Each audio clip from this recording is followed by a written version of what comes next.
कोई योगदान नहीं। यह परंपरा अयोध्या की नहीं है। यहाँ आने की निमंत्रण की, अयोध्या आने के निमंत्रण की परंपरा लंका ने है। आज के दिन पहला निमंत्रण लंका में बता था। आज के दिन के लिए अयोध्या में बता था। जिस पर्व में आप आए हैं, आपको बुलाया गया है, इस पर्व में आने के लिए निमंत्रण लंका में बता था, अयोध्या में नहीं। चैत्र कृष्ण पक्ष चतुर्दशी को यह निमंत्रण बता था और सबसे पहले निमंत्रण लिया था भगवान शिव।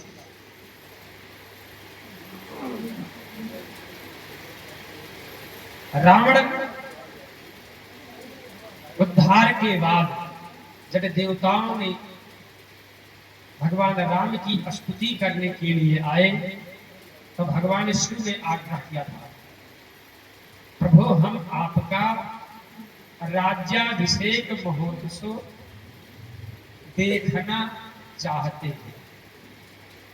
तब भगवान राम ने भगवान शिव को आमंत्रित किया, स्वागत है, आप आइए।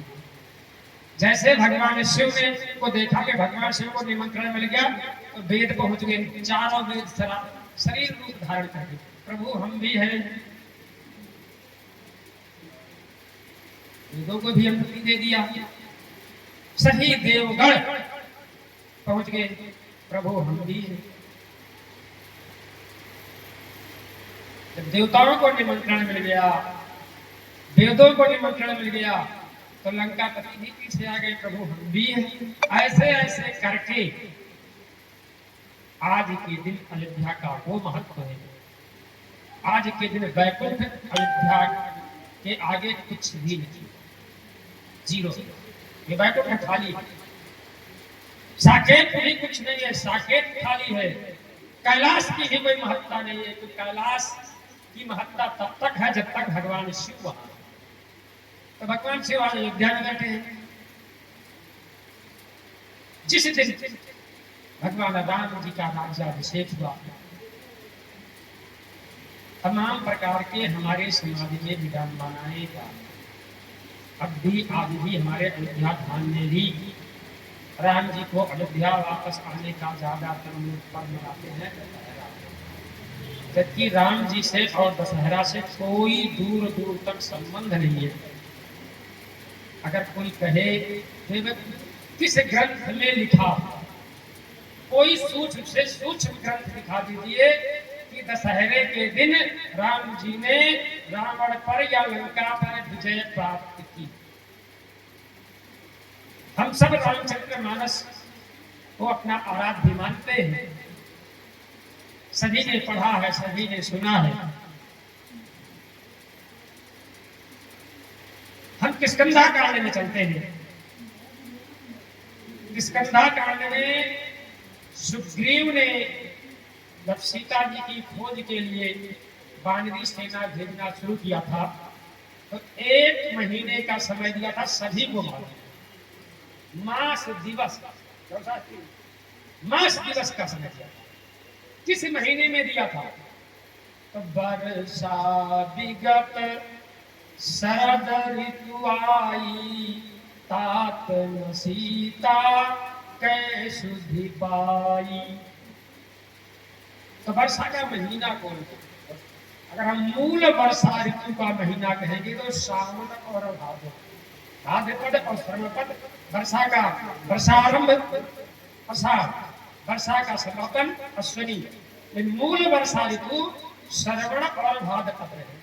यानी भादों बीत जाने के बाद भगवान राम ने कहा कि वर्षा बीत चुकी है और सुग्रीव भी हमको भूल चुके हैं, अब तक सीता का किसी प्रकार का समाचार हमें नहीं मिला।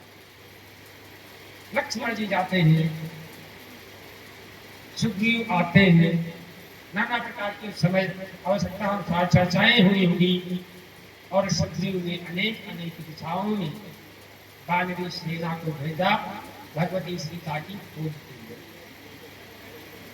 एक निर्देश था कि आपको सूर्यास्त से सूर्य उदय से सूर्यास्त तक, जहां सूर्य उदय होता है वहां से लेकर के और जहां सूर्य अस्त होता है वहां तक के सीता की खोज करनी। कोई व्यक्ति समया अवधि को बिता करके आता है, अगर वो कार्य करके कार्य को संपन्न करके आता है तो कोई बात नहीं, लेकिन बिना कार्य किए समय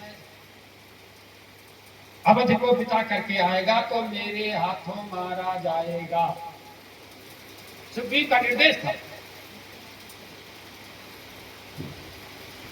बाकी लोग वहां कहीं नहीं लिखा कि किसी को मारपीट हुई, लेकिन अंगद ने कहा कि समुद्र तट पर अंगद पहुंच चुके हैं, क्योंकि जिस टोली में हनुमान जी, जामुन जी, नाल, लील इत्यादि थे उसका नेतृत्व अंगद जी कर रहे थे, उसके सेनापति अंगद जी थे। और अंगद जी समुद्र के तट पर कह रहे हैं, यहाँ न सीता कैसुधि पाई, वहां गए मारही कपिराई। इसका मतलब क्या था कि जो समय और उनको 1 महीने का मास दिवस दिया गया था तो खत्म हो चुका है, तभी तो मारे गए। सुग्रीव समय का अंदाजा तो क्यों मारते हो? ये भाई तो काम हुआ नहीं हुआ। लेकिन जो अंगद जिस दल का राम जी के पास आते हैं, जहां महीना 1.5 महीना जाने में लगा होगा, 10-5 दिन आने में भी लगा होगा, तो राम जी की जब सेना के स्कंधा से निकलती है तो पहला पड़ाव रामगिरी नामक पर्वत पर होता है। ये कर्नाटक के होसबुर्ग के पास रामगिरी होसबुर्ग में हुआ है।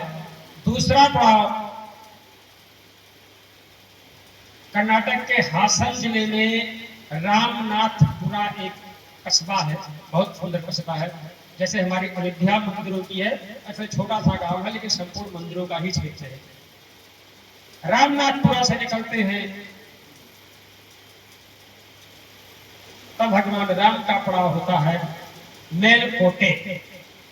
निकलते हैं तो राम जी का पड़ाव होता है प्रेत पर्वत, चामराजनगर जिले में।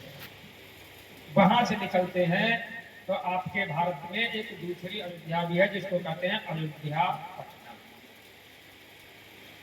ये तमिलनाडु के सेलम जिला मुख्यालय से लगभग 15 किलोमीटर दूर है। परंपराओं में वहां से जब राम जी निकलते हैं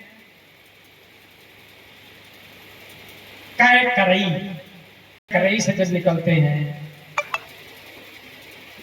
तो भगवान राम की सेना राम पादम वेदारण्यम समुद्र के तट पर पहुंचती है और पहली बार भगवान राम को समुद्र का दर्शन होता है। इसके पहले तक अभी तक राम जी ने समुद्र का दर्शन नहीं किया था। वेदारण्यम से समुद्र के किनारे किनारे किनारे किनारे लंबी यात्रा करते हैं। उसमें एक जगह निमसा इलाका अतः गणेश जी का बहुत प्रसिद्ध मंदिर है, लोक परंपरा में है कि भगवान राम वहां भी रुके थे। इसके बाद देवीपट्टनम नवग्रह तालाब जहाँ भगवान राम ने नवग्रह की पूजन की। उसके बाद पहुंचते हैं रामनाथपुर जिला मुख्यालय से लगभग 25 किलोमीटर दक्षिण दिशा में, जहां से 2 समुद्रों का मिलन होता है।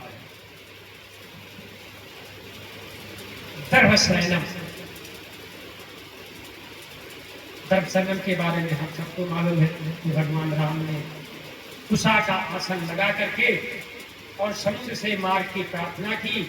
वहां भी 3 दिन बीता है। 6 दिन में सेतु का निर्माण हुआ है।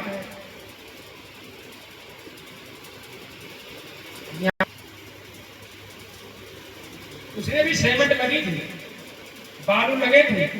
ग्रंथकारों में श्रद्धा अलग से है। कभी कभी जिसका आज भी राम सेतु जीता जागता उदाहरण है कि 2 पत्थरों को जोड़ने के लिए लिक्विड का प्रयोग हुआ था और उस लिक्विड का नाम है थेरियम।